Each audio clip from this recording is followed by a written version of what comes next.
few weeks ago, or I don't know exactly when it was, I was preaching a message on the doctrine of Balaam, and I mentioned some things about dog eating and people who eat dog and so on and so forth. And for me, I just preached a message and that was it.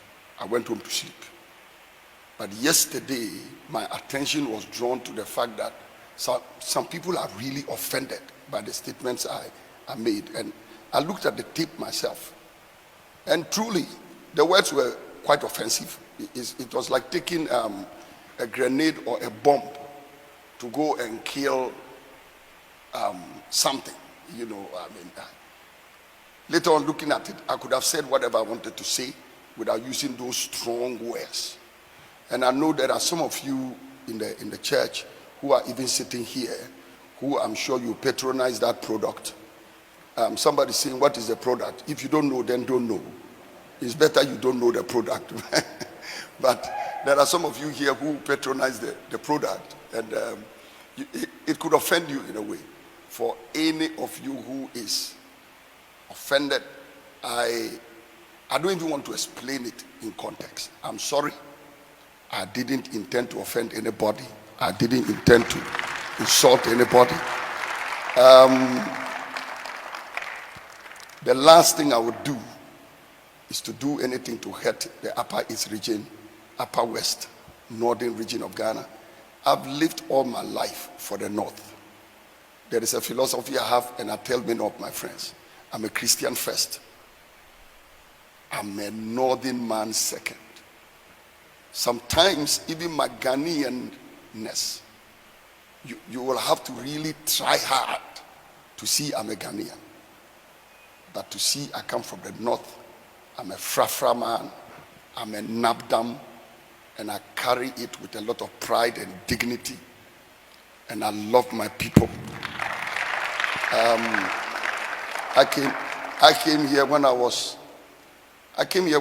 12 with my parents, and I lived here. I left school where I studied my pharmacy. I came back home when I was 26 years. I finished school and came. And I've been here since 26. Corona came, I've been here.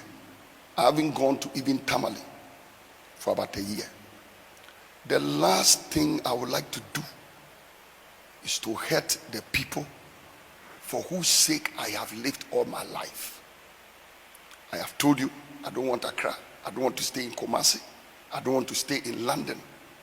All I want to do is stay in Bogatanga and do what God has called me to do. Now, those statements I made about the dog and things like that, that is not my belief about my people.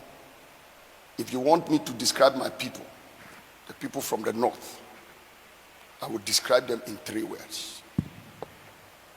They are some of the most beautiful people you can ever meet. When you look in this room, all you see is a radiation of beauty. I'm standing in front of a camera. There's light all over the place. But when I look here, the beauty is not the light I'm seeing. The beauty is your faces that are radiating with that kind of innocence. Where you stay in a place like this, the Upper East region, and you are working and pushing and forcing. And those of our brothers who are in the other parts of the world, in the southern part of Ghana and in abroad and around the nations of the world, all they are doing is to see how can we transform a land that is so far away from everywhere else. It's a collective effort we are making. I will be the last person to derail the effort. I want you to open your eyes. Forget about that tape of 2 minutes. My belief about my people is that they are beautiful people. You see the beautiful women, you see the beautiful men. Even the men, I will not qualify them with handsomeness. I qualify them with beauty. Just like the Bible said, Absalom was a beautiful man. Number 1, our beauty. Number 2, our bravery. If you want bravery, you want courage, and you want a shop in which you can buy bravery and courage, I can encourage you. Come to Bogatanga Market. You will buy bravery. You will buy courage because even children carry it. You see them labor. You see them toil. The bravery of our people. The way they fight. Go to the army and they are there. Go to the police and they are there. Go into our civil service and they are there. Go to the farm and look at an illiterate farmer like my late dad.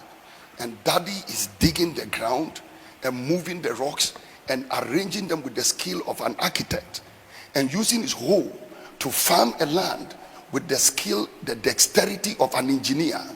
That is what an illiterate farmer carried on a farm, and that was my daddy. Our bravery.